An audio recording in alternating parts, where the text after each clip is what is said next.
I mean, Nico obviously is a huge part of this, but obviously fire Nico is not going to change anything and it'll make you feel slightly better, but the same new family will own this team and Patrick Dumont at the head of it, really. And this is totally a financial move, I think. It came down to they're looking at that money. They're going to have to pay him in this offseason. They were going to have to give him that supermax.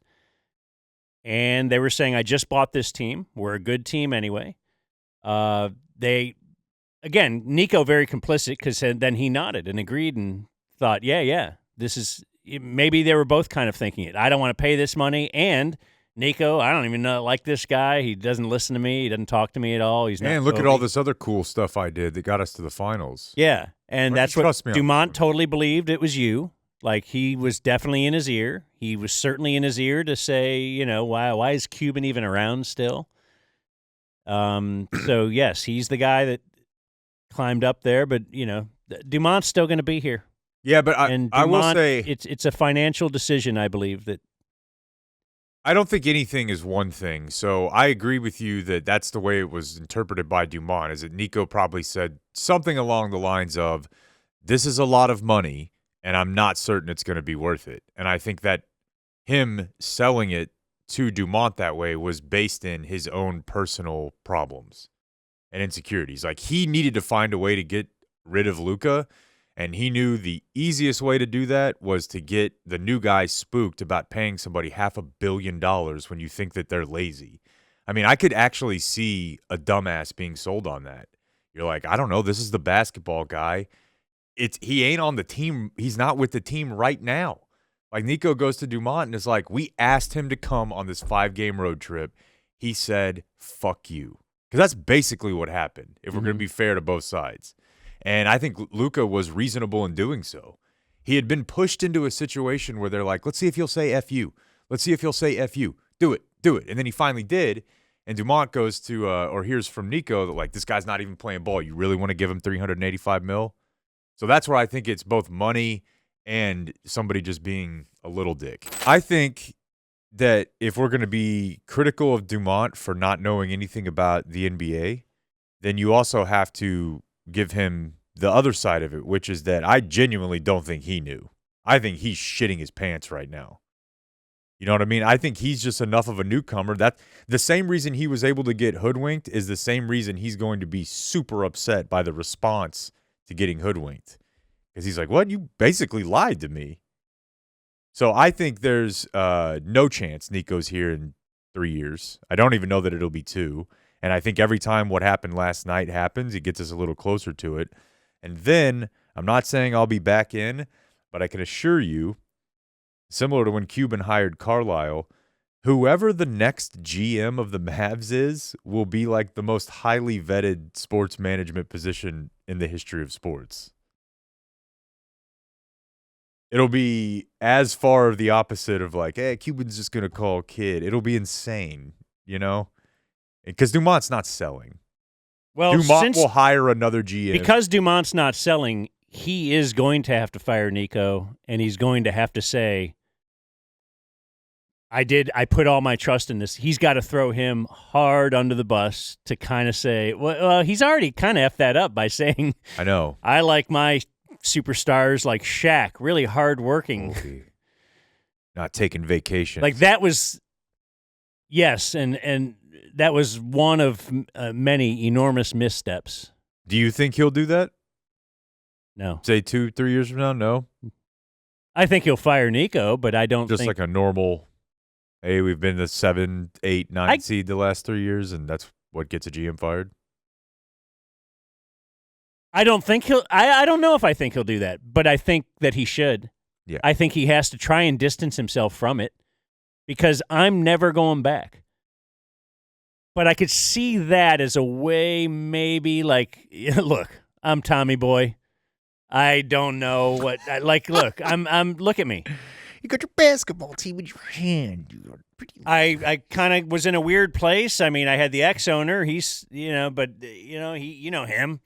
Lib, right? Would work. Yeah. Get some people on his side then. Like, what? He's over there talking to Kamala. So, yeah, of course we worked him out of the organization. We didn't like that. This is good. And then this guy, pretty much, I was hoodwinked. This guy snowed me. And snowed really the whole city. It's unconscionable what he did to this city. A city that I've fallen in love with since I've lived here for the past couple of years. It. Hey, you know what it sounds like to me? And you know what? We just actually bought, my kids are in the school here, and yeah. I smell a full-page ad. You always love that. I was obsessed with that when I was a kid. Like, oh, dude, Pudge took out a full-page ad to say thank you. I'd save all of them. The thing is that he did that Dallas Morning News interview, and he did that luncheon 2 days later and put that stuff on tape where he was... It's worse than what Nico said. He didn't say the word Luka, but he was saying Luka. If you're going to take a vacation... See, he's got to do that. Us. Then he still saved the money because they saved the money on the big contract. He's got to do that because they can't give the next big contract to... Well, I guess they already... Anthony Davis is locked in, right? He signed an extension. It's not like they're going to have to sign him to one. They could extend him after next year, I want to say. Like he will be... Because they're going to have to... They're going to have to give Kyrie an extension. Because if you don't... Oh, yeah. It's just the whole thing. That's what I'm saying. Very ill thought out from a basketball perspective. From every... Sure. There's not a part of this. I mean, there was a whole mess of reporting yesterday with a lot of good notes. There was an LA Times article I read where there were some comments from Luka where, you know, on the underdog thing, it was the first time I'd heard him say, like, I was very disrespected by those comments about my conditioning. You know, I think he had a comment that was like, did they think I just showed up here? Like, obviously I had to work very hard to get here. There was that one. Tim McMahon had some reporting. The Athletic had some reporting. And I believe it was McMahon who said what is probably the obvious is that they're expecting a 9-figure revenue loss.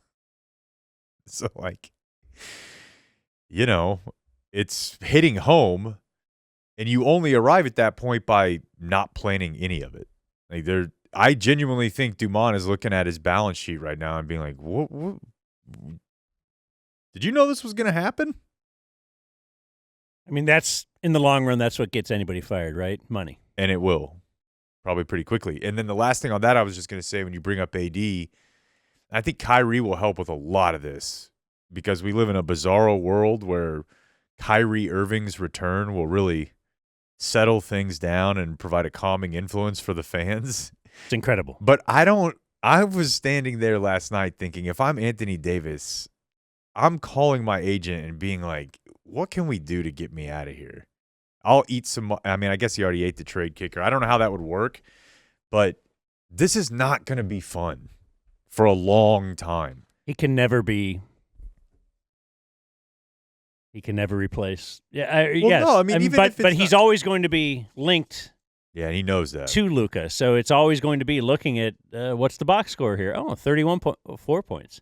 You know, there's going to be no win.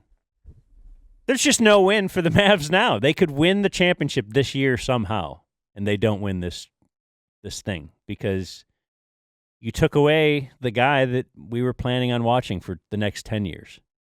That's not, the long-standing debate. I remember it first with the Atlanta Braves. Always in the playoffs. Oh. Well, what were you saying? No, 90 or 10. But they were always in the playoffs, but they never could win that World Series. Remember when they were big on TNT, that world? Oh, for sure. Or TBS? Yeah. Like growing up, that's where. But it was a big debate. Then the Florida Marlins would go and spend a bunch of money on free agents and win the World Series one year. And then they would let everybody go and they'd lose 100 games 4 years in a row. Then they'd win the World Series. And I suggest that I would have rather been an Atlanta Braves fan after living through, the Mavs Dirk era. Yeah. It was great. Very similar. It's always great when you're always legitimately in the mix. The Cowboys like to be in the bubble, so I haven't considered them legitimately in the mix a handful of times over the last 20 years, and then they always just S the bed every time they are. But with Luka, that was the thing. You're always going to be legitimately in the mix, even with a really bad roster around him. That's the point of wanting a Luka or a LeBron. No matter what you do. And now the pressure's on when you're a GM or you're a team to, that's McMahon's book. Now the pressure's on to make it a championship team. But I suggest that's a pressure that every single team hopes for. I mean, if the Mavs do gut this thing and sell off guys for picks and try to become the next Oklahoma City, then that's, you're just going to be dreaming of being able to draft a guy that's somewhat as good as Luka. Because I don't think you're ever going to draft a guy that's as good as Luka again. No. Because there's only like 5 teams maybe that ever have. Yeah, I don't know that anything like this, and you saw it on display last night in the feeling in the arena. I don't know that nothing like this has ever happened. There's no comparison. What was happening last night where a guy who's in his prime, who didn't want to leave, who goes back to his home city and is now he's effectively the player in that building that everyone's cheering for. I don't think it's ever happened. It's very, very unique. So, yeah, I don't know. As far as Nico, bring up the Thunder have a real GM, and the Thunder were also bad for a few years. The Mavs have nothing. There is no plan. There is no plan beyond, we really thought that if you paired Kyrie and Anthony Davis, he was going to be coming back. They could make a playoff push this year. Then they sell us on, hey, we got a full training camp together, draft pick, make a couple moves here and there, and now it's 80 and Kyrie's show, and that's like another maybe 2 years or so of that, which was always a pipe dream because neither one of those guys are healthy consistently. And that's okay if you have like 3 of those guys. If you've got Luka, then it's like, okay, he's going to miss 15 games. Well, so will Kyrie. Well, hopefully they don't. You build your team. That's what they had done. They had already built the team. It made sense on paper. That is the insane part about it. The fact that I'm not watching Najee Marshall, he was so good last night. That I can't watch him off Luka against any team in the playoffs. Sideshow Lob. Sideshow. Don't you feel sad when you see him now? It's kind of like, dude, they were really attached just because of age and everything. I just thought, I can't believe I'm going to get to see these guys develop together. All I heard the summer they drafted Lively from people around the Mavs was like, Luka is very pissed that they have not gotten a big. That might have been the year they tried to go get Al Horford. It was like 2 summers ago. And I was hearing from people that they're like, he doesn't understand the salary cap. And they would try to tell him like, we can't really. It's not that we don't want to pay. It's that there's no money to give.